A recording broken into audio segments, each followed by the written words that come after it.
सख्त मरोड़ है। इसकी वजह पीडीएम के जलसे और तहरीक है, जिसका मुजाहरा कल आपने लाइव लाहौर में देखा। चौधरी शुजात से भीख मांगने से लेकर अपोजिशन को धमकियाँ देने तक वज़ीर आज़म पाकिस्तान हर उस जो बात तक आने को तैयार हैं जो उनको बचाए और उनके इस बर्बादी के निज़ाम को दवाम दे। कल आपने देखा कि मुल्तान में जिस बेशर्मी के साथ हमारे कारकुनों की और गिलानी साहब के बेटे की अरेस्ट हुई और deputy chairman senate Salim Mandviwala को उसके पीछे नैब को छोड़ दिया गया। आप ये भी देख रहे हैं कि इनकी तरफ से खुल्लम खुल्ला धमकियां हैं कि मैं जलसे नहीं करने दूंगा। इस मुल्क में एक तहरीक को जो इस मुल्क को इस फाशिस्ट निज़ाम से निजात देगी, उसको कोरोना से जानबूझकर जोड़ा जा रहा है। हमारा सवाल ये है कि क्या कोरोना सिर्फ ऑपोजिशन के जलसों में आता है? क्या कोरोना ऑपोजिशन के जलसे ख़त्म करने से फैलना बंद हो जाएगा? अगर इस बात की गारंटी वज़ीर आज़म दे तो हम इस पर सोच सकते हैं। क्या कोरोना ऑपोजिशन के जलसों के अलावा जब हुकूमती जलसों में जाता है, जब फिरदौस आशिक अमान और गंडापुर के जलसों में जाता है, तो क्या वो मुँह हाथ होकर जाता है? दूसरी बात, ये बात तय है कि पीडीएम के जलसे हर सूरत जो है वो जारी रहेंगे। अमेरिका जैसे मुल्क में आपने देखा कि पूरा इलेक्शन हुआ, एक पूरा इलेक्शन हुआ, रैलीज हुई, लोगों ने वोट डाले।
लाहौर में किए हैं, उनसे बड़े झूठ शायद ही तारीफ में किसी आदमी ने इस कदर पिटाई से बोला।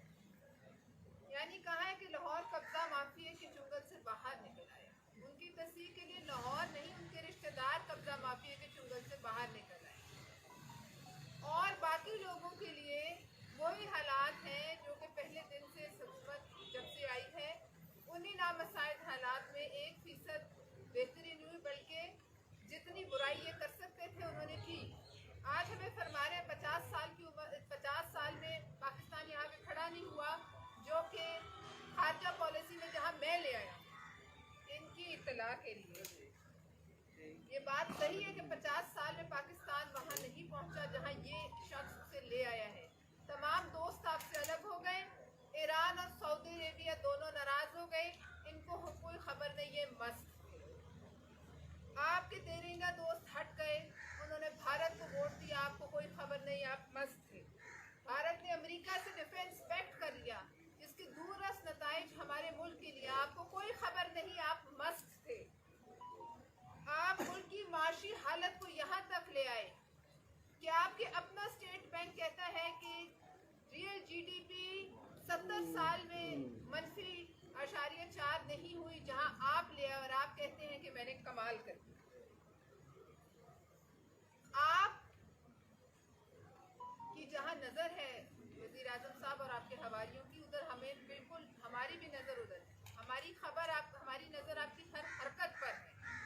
सबसे पहले तो आपके मुआवनीन इस मुल्क के बाहर के असासों पर नजर रखते रहे। अब मामला वहां से बढ़ गया। अब आपके रटे रटाए तोते हमें कहते हैं, कौम को भाषण देते हैं कि इजराइल को मान लेना और इजराइल को रिकॉग्नाइज करना बड़ी अच्छी बात है। तो ये जब रटे रटाए तोते मंतर जापते हैं तो आप याद रखिए कि उसके पीछे कोई ना कोई शैतान का चेला मौजूद होता है।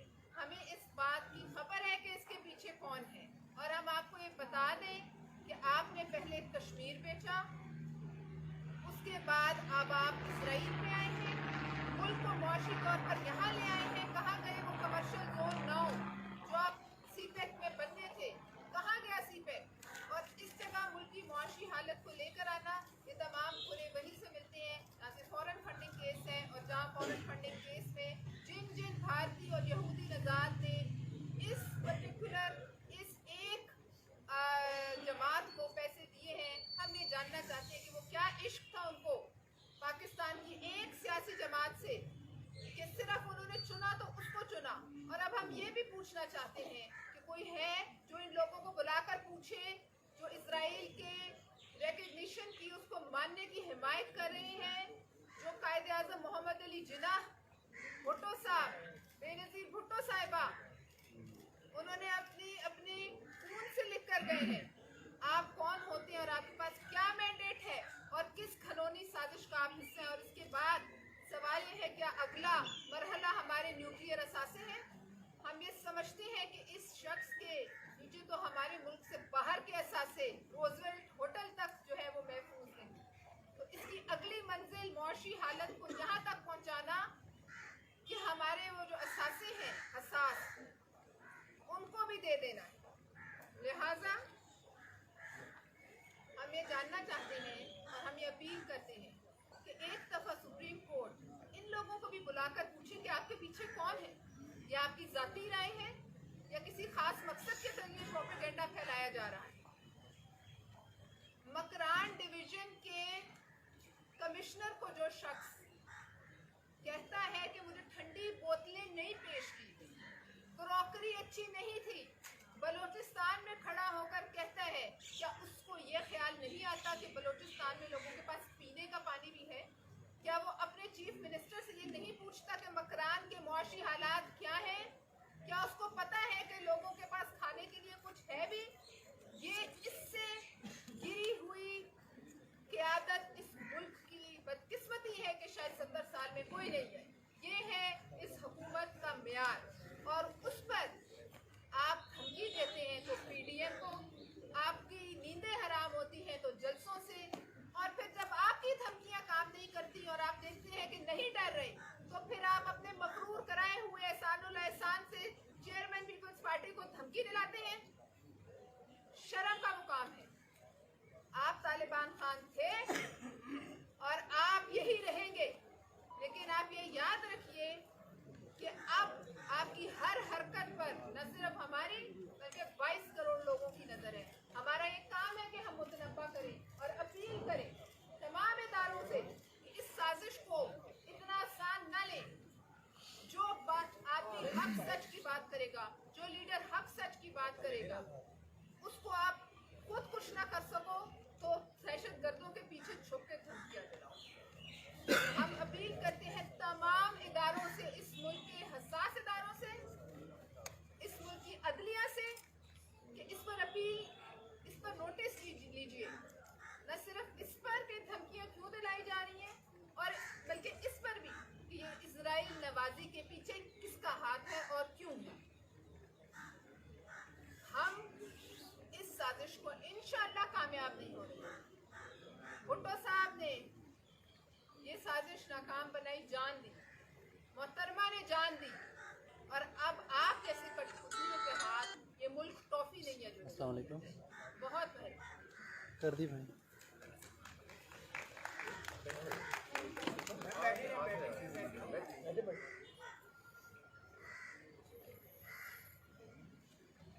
बहुत शुक्रिया जी। मैं एक दो चीज़ा ऐड करांगा आने वाले जलसे के हवाले नाल के 30 नवंबर यौम तासीस भी है और PDM का एहतजाजी जलसा भी है। और उस दे उत्ते हुकूमत जिहड़ी है वो करोना के पिछे छुपन की कोशिश कर रही है और करोना नूं ढाल बना के कि करोना जिहड़ा है वो फैलेगा और सारा कुछ होएगा। हालांकि कल PTI की एक बहुत बड़ी रैली सी मुल्तान के अंदर जिसनूं उन्हां दा MDA मुल्तान डिवेलपमेंट अथॉरिटी का कोई चेयरमैन उन्होंने नामजद किया अपना सहूलतकार, वो उन्होंने लीड कर रहा सी और कसीर तादाद लोग मौजूद सन। लेकिन शाम को मूसा गिलानी को गिरफ्तार कर लिया जाता है वायलेशन पे कि इन्होंने कोरोना रूल्स की वायलेशन की है और अज उन्होंने अदालत ने जमानत दी है। ओपोजिशन ते अगर जलसा करे, रैली करे, जलूस करे, एहतजाज करे तो करोना फैलता है और अगर हुकूमत करे तो उहदे नाल करोना नहीं फैलता। बड़ा ही सियाना करोना है और बड़ा ही समझदार करोना है। और हुण ते स्टूडेंट्स जिहड़े ने वो भी नारे ला रहे हैं कि कदम बढ़ाओ करोना, हम तुम्हारे साथ हैं। ते जिथे यह अवेयरनेस का हाल है, जिहड़ी हुकूमत की जिम्मेदारी सी कि वो करोना की अवेयरनेस लई कोई प्रोग्राम कर दी, वो ओपोजिशन नूं टेबल ते लैके आंदी, बहांदी, उन्हां दे नाल गलबात कर दी और कंसेंसस पैदा करके करोना नाल लड़ाई जिहड़ी है वो लड़ी जाती। जदों भी ओपोजिशन ने कोशिश की है कि असी अगे वधिए और मुल्क नूं इन्हां बुहरानां तो कढीए, ते बुरहान खान साहब फरमाते ने कि NRO मंग रहे हैं और जदों ओपोजिशन नहीं जाती तो फिर रौला पाते ने कि ओपोजिशन जिहड़ी है वो गैर संजीदा है और वो ऐसे नैशनल इशूज़ से भी इकट्ठे नहीं होंदे जिहदे नाल कौम जिहड़ी है वो सफ़र कर रही है। तो असी अज हुकूमत नूं ये मैसेज देने आ कि अगर वो करोना दे उत्ते कोई गल करना चाहते ने तो वो जरूर आके बैठन। ओपोजिशन कभी भी उन्होंने इनकार नहीं करेगी, लेकिन अगर वो करोना के पिछे छुप के ओपोजिशन की तहरीक नूं खत्म करना चाहते ने तो उन्होंने भुल है। और इंशाअल्लाह ताला 3 नवंबर का जलसा जिहड़ा है वो एक तारीखी जलसा होएगा और वो इमरानियत के सबूत के आखिरी कल साबित होएगा। और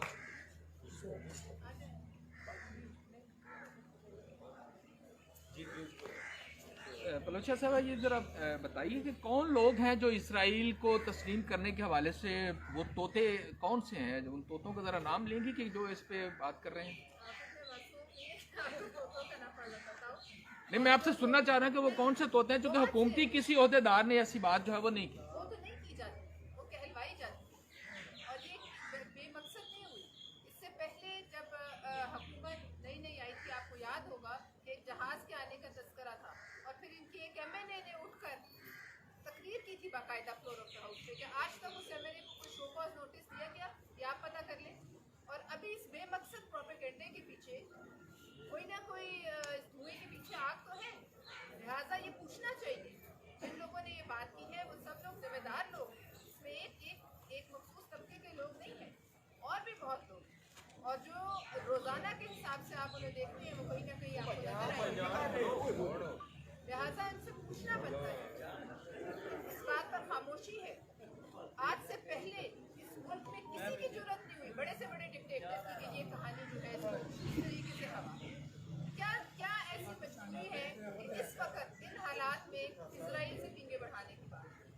अच्छा, मैं आपसे पूछना चाहूँगा कि ये इससे पहले किसी मुसलमान मुल्क को भी जरूरत नहीं हुई थी सिवाय तुर्की और मिस्र ने जो है वो इसको तस्लीम किया हुआ था इसराइल को। अब सऊदी अरब में भी नेतन्याहू जो है वहाँ जाके MBS से मुलाकात करते, मोहम्मद बिन सलमान से मुलाकात करते। जब यहाँ MBS आई थी तो उनको आपकी यहाँ वज़ीर आज़म ने कहा था ना आओ इलेक्शन लड़ लो, उसी दिन समझ गए थे इनका दिमागी तवाज़ुन ठीक। लिहाजा हम सऊदीया के जिम्मेदार नहीं है, हम जिन्ना साहब के पाकिस्तान में रहते हैं और हम उसी बात को करेंगे जो मोहम्मद अली जिन्ना ने की, उनके बाद जुल्फ़िकार अली भुट्टो साहब ने की, उनके बाद मोहतरमा बेनज़ीर भुट्टो ने की, और किसी ने इससे इख्तलाफ और अलग इससे रास्ता इख्तियार। अच्छा, ये बताएं कि मैडम ये बताएं कि पीपल्स पार्टी ये जो इसराइल वाला फ्लसिंग वाला इशू है उसको शुरू से लेकर चल रही है, कायद आज़म ने जो पॉलिसी दी उसको लेकर चल रही है और भुट्टो साहब ने जिसको आगे बढ़ाया, पीपल्स पार्टी आइटम की बात करती है और ये है भी